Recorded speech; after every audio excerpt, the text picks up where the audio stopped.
Mula sa maliit na puhunan at malaking pangarap, isang sari-sari store ang nagsilbing daan para sa kanyang tagumpay.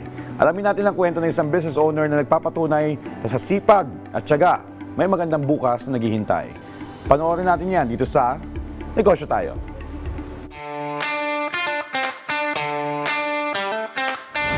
Hello po, welcome sa aming munting tindahan. Ito po ang daing, galing pa po ito sa Bato, Camarines Sur. Bato, Bicol, inaangkat ko pa po yan. Ito po ang aking ipinagmamalaking suman. Ang suman ng ating mudayan. Ito po ay galing pa sa Infanta, Quezon. Tara po, pasok po tayo sa loob. Bata pa lang po ako nagbi-business na talaga kami ng mama ko. Ang mama ko po ang nagluluto ng saging, yung maruya, kung alam mo po yun. Tapos ako po yung naglalako. Opo, ma, may suman ako. Meron din akong daing na tilapia, may chicharon. Kung kahit ano pong pwedeng ilagay sa munting naming sari-sari store, inilalagay ko po talaga. Ma'am, hindi. Talaga ang hirap.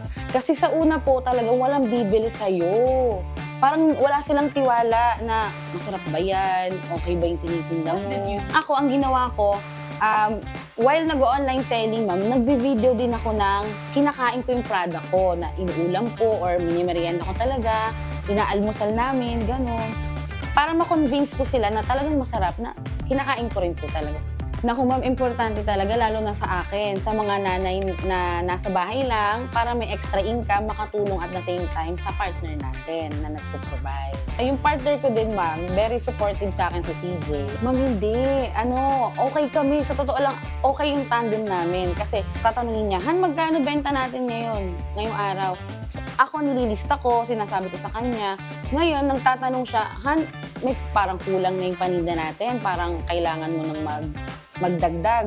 Ano pa bang kulang dyan? Mga ganon yung tanong niya. Importante na meron kayong pasensya. Bukod sa, kasi kailangan nyo rin pong makinig sa isa't isa. Yung payo ng isa, yung opinion ng isa. So, kailangan po nating pakinggan yung isa't isa para lang magkasundo.